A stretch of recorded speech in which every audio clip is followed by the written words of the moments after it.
ఆ, బాబురావు గారు, సార్ రమేష్ గారు మీ దగ్గరికి మళ్ళీ వస్తాను సార్. బాబురావు గారికి కాస్త ఈ సబ్జెక్ట్ మీద గ్రిప్ ఎక్కువ ఉంది, ఎందుకంటే ఆయన అనేక సందర్భాల్లో ఈ విద్యుత్ నియంత్రణ మండలి వాళ్ళతో భేటీ అవ్వడం జరిగింది. అలాగే ఈ టారిఫ్స్ మీద అనేక పోరాటాలు చేసినటువంటి పరిస్థితి ఉంది సిపిఎం పార్టీ తరఫున. కొద్దిగా అథెంటికేటివ్గా ఉంటుంది, మీకు కూడా ఇన్ఫర్మేషన్ ఇంకాస్త యాడ్ అవుతుందని నా ఉద్దేశం. బాబురావు గారు, థ్యాంక్స్ ఫర్ జాయినింగ్. ఏంటి సార్ ఇది 25-26 గాను నమస్కారం సార్, ఇది 2025-26కి ఇచ్చినటువంటి టారిఫ్ అయితే దీంట్లో అయితే కనుక పెంచబోవడం లేదని చెప్పేసి అయితే అన్నారు. నా వరకు అంటే ఇది అంత నాకు దీని మీద సబ్జెక్ట్ మీద అవగాహన లేదు, కానీ మొత్తానికి అయితే కనుక ఒక 12,000 కోట్ల రూపాయలు ప్రభుత్వం భరిస్తుంది అన్నప్పుడు అయితే ఇప్పటి వరకు పడిన ఛార్జెస్ కాకుండా కొత్తగా ఏమి పడవు, ఒక 1 year పాటు అనేది ఒక భరోసాలాగా అనిపించింది. మీ అబ్జర్వేషన్ సార్?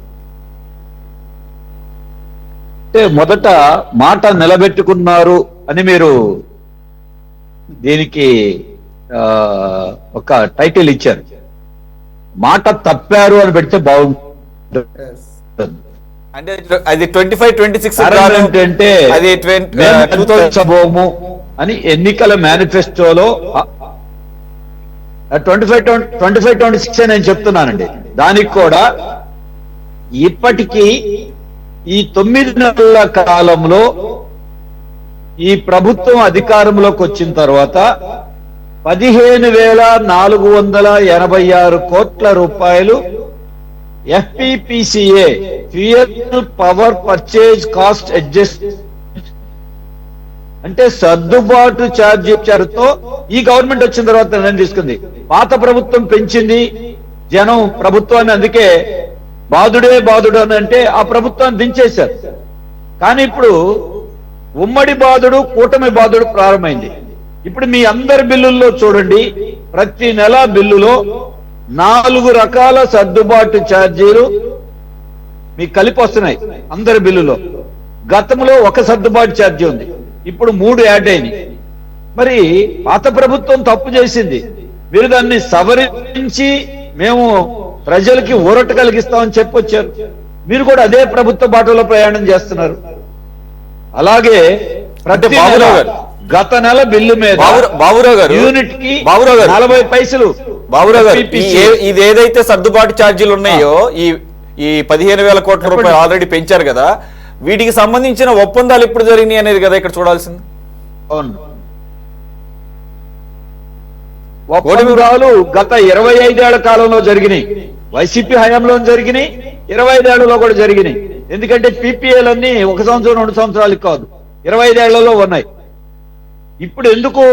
గత ప్రభుత్వం చేసిన తప్పుల్ని సరిదిద్దడం కోసమే ఈ ప్రభుత్వం చేయాలి.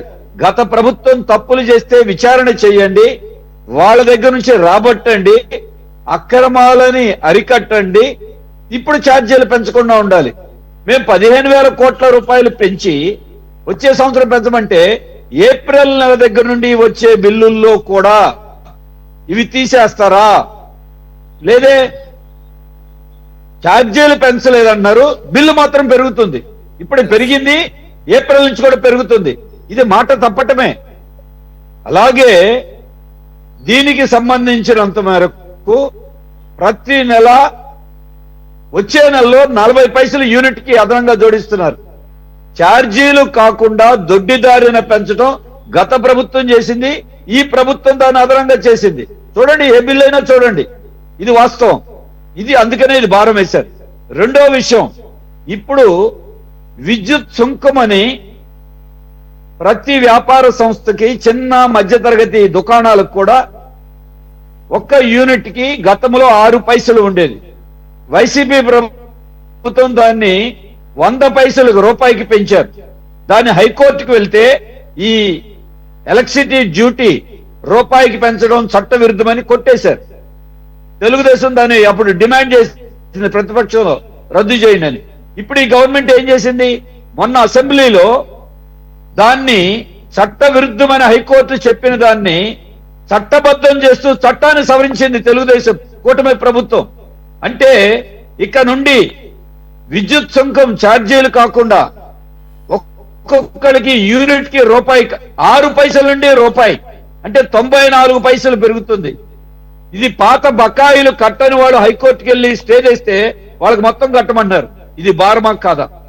ఇక మూడో విషయం, ఈరోజు స్మార్ట్ మీటర్లు టైమ్ ఆఫ్ ది డే, సాయంత్రం 6 గంటల నుండి 10 గంటలకు వాడుకునేటువంటి కరెంటు చిన్న దుకాణం, ఒక కిరాణా దుకాణం అయినా, ఒక కిల్లీ షాప్ అయినా, నాన్ డొమెస్టిక్ వాళ్ళందరికీ యూనిట్ కి ₹10 నుండి రూపాయి ఎక్స్ట్రా. ఇది అంతకు ముందు ఓన్లీ హై టెన్షన్ కరెంటు వాడేటువంటి వినియోగదారులకి మాత్రమే టైమ్ ఆఫ్ ది డే ఉండేది. అంటే టైంను బట్టి విద్యుత్ రేటు మారిపోతుంది, సంవత్సరాన్ని బట్టి మారటం కాదండి. 2025-26 అయిన తర్వాత మళ్ళీ నెక్స్ట్ ఇయర్ కాదు, ఈ సంవత్సరంలోనే పగలొక రేటు, రాత్రి ఒక రేటు. దీనికి ఇప్పుడున్నటువంటి ఎలక్ట్రిసిటీ రెగ్యులేటరీ కమిషన్ గవర్నమెంట్ సూచనల మేరకు ఈ చిన్న వ్యాపార సంస్థలకి టైమ్ ఆఫ్ ది డే పెట్టారు. ఇది ఖచ్చితంగా భారమే. ఇప్పటికే వ్యాపారాలు లేవు చిన్న చిన్న వ్యాపారులకి, బడా కంపెనీల కంటే ఉండొచ్చేమో, దానివలన ఇది భారం పడుతుంది. దీనికి ఈ టైమ్ ఆఫ్ ది డే తెలియాలంటే ఏ టైంలో ఎంత వాడుకున్నారో ఇప్పుడున్న మీటర్ పనికిరాదు. అందుకే స్మార్ట్ మీటర్లు పెట్టారు. ఈ స్మార్ట్ మీటర్లని అదానీ కంపెనీ స్మార్ట్ మీటర్లు ఒప్పందం చేసుకున్నారు. ఇప్పుడు వ్యాపార సంస్థలన్నిటికీ బిగిస్తున్నారు. రేపు ఇది అయిపోగానే టైమ్ ఆఫ్ ది డే అనేది నివాస ప్రతి ఇంటికి వస్తుంది. ఉదయం 6 గంటల నుండి 10 గంటలకు ఒక స్లాబు, 10 గంటల నుండి సాయంత్రం 6 గంటలకు ఒక స్లాబు, మళ్ళీ 6 to 10 ఒక స్లాబు, 10 గంటల నుండి తెల్ల వరకు ఒక స్లాబు. చరిత్రలో ఇంతవరకు ఎప్పుడు జరగల. దానికి కూడా 2 కోట్ల వినియోగదారులకి, రాష్ట్రంలో ఉన్న వాళ్ళందరికీ ఈ స్మార్ట్ మీటర్లు పెడుతున్నారు, బిగిస్తున్నారు. అదానితో ఒప్పందం అయిపోయింది. అసలు స్మార్ట్ మీటర్లు ఎందుకు పెట్టాలి? గతంలో ఏం చెప్పారు? వ్యవసాయానికి స్మార్ట్ మీటర్లు పెడితే, లేదు ఇంకో స్మార్ట్ మీటర్ పెడితే దీన్ని పగలగొట్టండి అని లోకేష్ గారు పిలిపించారు. ఇప్పుడు ఎందుకు స్మార్ట్ మీటర్లు పెడుతున్నారు? ఆ స్మార్ట్ మీటర్ల పేరుతో గంట గంటకి రేట్ ఎందుకు కట్టి జనం మీద భారం వేస్తున్నారు? ఇది మాట తప్పటం కాదా?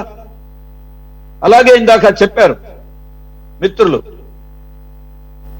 వోల్టే అదనపు లోటుకు సంబంధించిన వరకు కొత్తగా తీసుకునే వాళ్ళకి కాదు, ఇప్పటికి లోటు పెరిగిందని ఎడిషనల్ డిపాజిట్స్ వసూలు చేస్తున్నారు. అది కూడా ఒక భారమే.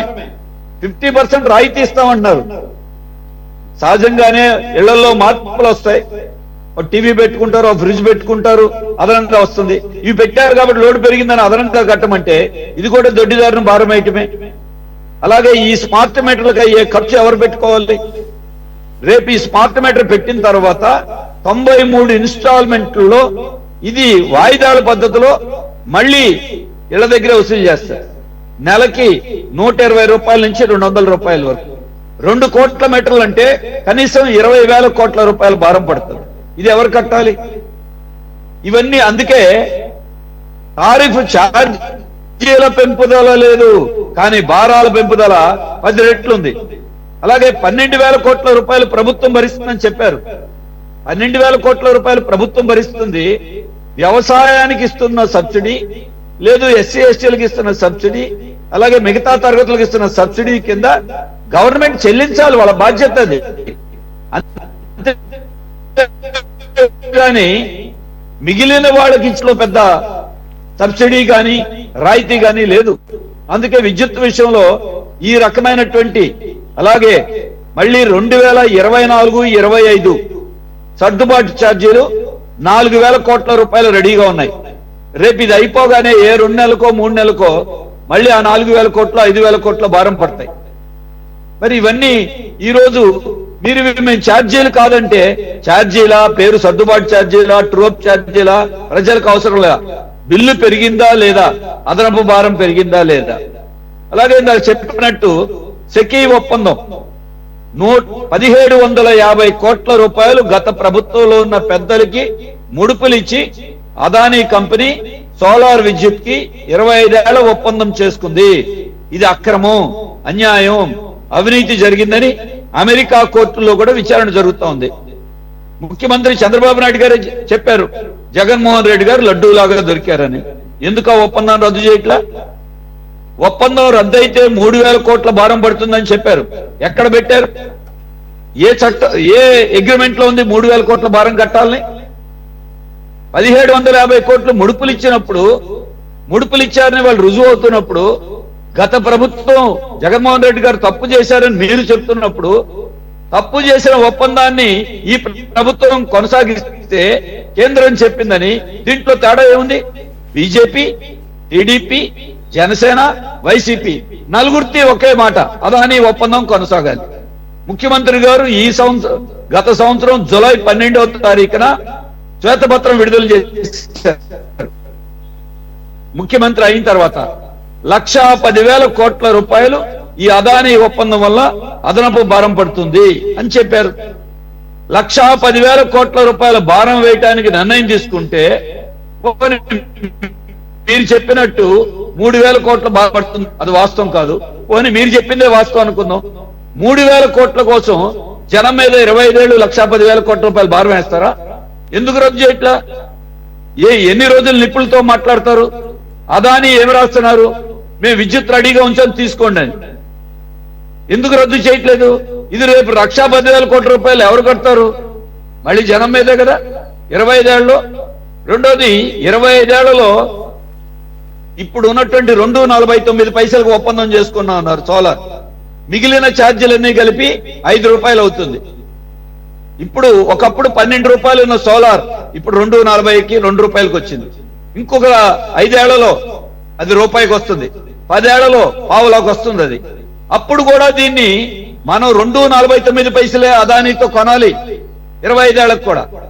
ఇది నష్టం. ఈ దీర్ఘకాలిక ఒప్పందాన్ని ఇప్పుడు ఎందుకు చేసుకోవాలి? అలాగే యాక్సిస్ విండ్ ఫార్మ్స్ అనేటువంటి కంపెనీ దగ్గర 4 రూపాయల 89 పైసలకి విద్యుత్ కొనటానికి ఎలక్ట్రిసిటీ రెగ్యులేటరీ కమిషన్ ఇప్పుడు నోటిఫికేషన్ ఇచ్చి అభ్యంతరాలు చేయమంటే మేమందరూ అభ్యంతరాలు తెలియజేశాం. 4 రూపాయల 89 పైసలు 2.49 ఎక్కువ అనుకుంటా అంటే యాక్సిస్ విండ్ ఫార్మ్స్ దగ్గర నుండి 4 రూపాయల 89 పైసలు కొనాలని డిస్కమ్లు ఎలా ప్రతిపాదించినాయి? రేపు ఎవరు కట్టాలి? ఇది మళ్ళీ వినియోగదారులే కట్టాలి.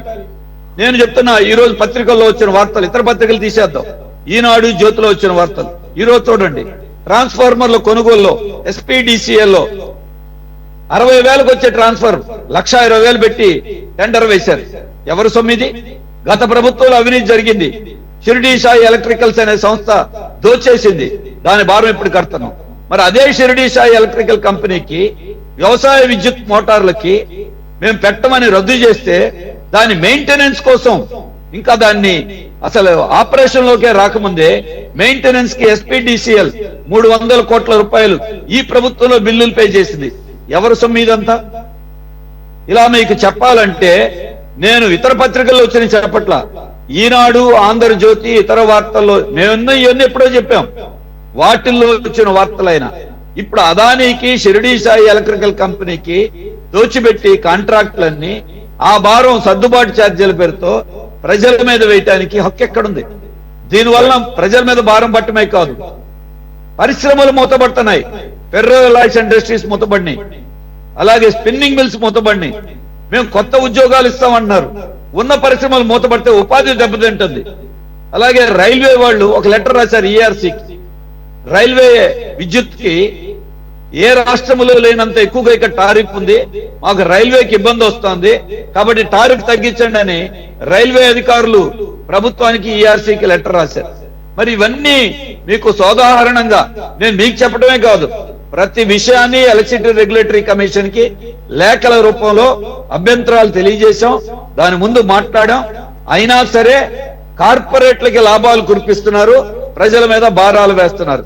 దీన్ని రాష్ట్ర అభివృద్ధి మీద ఇది భారం రాబోయే కాలంలో పడబోతుంది. మీకు ఇటువంటి ఎన్ని కావాలైనా చెప్పడానికి ఉంది. ఇవన్నీ ఉంటే మేము ఛార్జీలు పెంచలేదని ప్రజలు మోసం చేయటం ఏంటి? ఇది అబద్ధాలు చెప్పడం కదా. గవర్నమెంట్ మాట ఎక్కడ నిలబెట్టుకున్నారు? గత ప్రభుత్వం తప్పు చేసింది, సరిదిద్దాల్సిన బాధ్యత మీ మీద ఉంది. ఇటువంటి ఈ రోజు కూడా విద్యుత్తులో పెద్ద ఎత్తున అవినీతి చోటు చేసుకుంది. 25 ఏళ్ల ఒప్పందాలు జరుగుతున్నాయి. హిందూజా అనే కంపెనీకి 1,200 కోట్ల రూపాయలు అప్పనంగా గత ప్రభుత్వం కట్టబెట్టింది. దీని మీద విచారణ లేదు. అదానీ మీద విచారణ లేదు. షిరిడి సాయి మీద విచారణ లేదు. నేను ఇంకా చెప్పాలంటే ఈ షిరిడి సాయి ఎలక్ట్రికల్స్ అనే సంస్థ జగన్ బినామీ సంస్థని తెలుగుదేశం నాయకులందరూ ప్రతిపక్షం నుండి ఆరోపణ చేశారు. మరి అదే ఒప్పందాలు ఇవాళ కొనసాగుతున్నాయి. అంతేకాదు ఎన్నికల బాండ్లు 40 కోట్ల రూపాయలు జనవరి 12వ తేదీన 2024లో టీడీపీ పార్టీకి అధికారయుతంగా 40 కోట్ల రూపాయలు ఈ షిరిడి సాయి ఎలక్ట్రికల్స్ ఇచ్చింది. సుప్రీంకోర్టు బయట పెట్టిన తర్వాత లెక్కలన్నీ అధికారయుతంగా వచ్చింది. సరే, అది వేరే ఇష్యూ. మరి అదే ఒప్పందాలు వాళ్ళు కంటిన్యూ అవుతున్నాయి షిరిడి సాయి ఎలక్ట్రికల్స్ కి. గత ప్రభుత్వం అవినీతిలో ఉంది, కేంద్రం బీజేపీ మొత్తం ప్రైవేటీకరణ చేయమంటే, ఈ టైమ్ ఆఫ్ ది డే పెట్టమంటే, స్మార్ట్ మీటర్లు పెట్టమంటే వాటన్నిటికీ ఎందుకు తలొగ్గుతున్నారు మీరు? పాత తప్పులు జరిగిపోయింది, మీరు ఇప్పుడు సరి చేయండి, విద్యుత్ భారాలు తగ్గించండి. మీరు ఎవరినైనా అడగండి, చలికాలంలోనే మాకు బిల్లులు పెరిగినాయి, ఇంకా రేపు వేసవకాలంలో ఎంత బిల్లు వస్తాయి? మీకు ఇటువంటి ఉదాహరణలు ఈ లెక్కలన్నీ కాదు ముందు చెప్పాం. ఉదాహరణ లెక్కలతో సహా ఎక్కడెక్కడ ఎంత భారం పడిందో చెప్పాం. అందుకే ఛార్జీలు పెంచి ఇక నుండి పెంచవనంటే పెంపుదల కొనసాగుతూ ఉంటుంది ప్రతి నెల. ఒకసారి వేసి అయిపోయేది కాదు, ఇది ఎవ్రీ మంత్ ఉంటుంది. మీరు ఒకటే అడుగుతున్నాం సూటిగా, 4 రకాల సర్దుబాటు ఛార్జీలు మీరు రద్దు చేస్తారా? చేయట్లేదు. స్మార్ట్ మీటర్లు రద్దు చేస్తామని మాట ఇచ్చారు, రద్దు చేస్తారా? అదానీతో సెకీ ఒప్పందం రద్దు చేస్తారా? కొనసాగుతున్నాయి. ఇవన్నీ జనం మీద పడతాయి. 12,000 కోట్ల రూపాయలు మీరు ఊరికనే జనానికి ఇవ్వట్లేదు. వ్యవసాయ విద్యుత్తు ఇతర వాటికి మీ బాధ్యత. ఎందుకంటే ప్రభుత్వం మేము భరిస్తాం, ఇవ్వండి అని చెప్పారు. కాబట్టి ఏ ప్రభుత్వం అయినా ప్రతి సంవత్సరం ఏ ప్రభుత్వం అయినా ఇచ్చేటువంటి బాధ్యత అది. కాబట్టి ఈ విషయంలో విద్యుత్తులో గత ప్రభుత్వ బాటలోనే కేంద్ర ప్రభుత్వం చెప్పినట్టు కూటమి ప్రభుత్వం కూడా నడుస్తూ ఉంది. దీనికి మీకు ఏ రకమైందైనా సరే బహిరంగంగా చెప్పాం. ఈ రోజు కూడా మీ దృష్టికి తీసుకొస్తాం.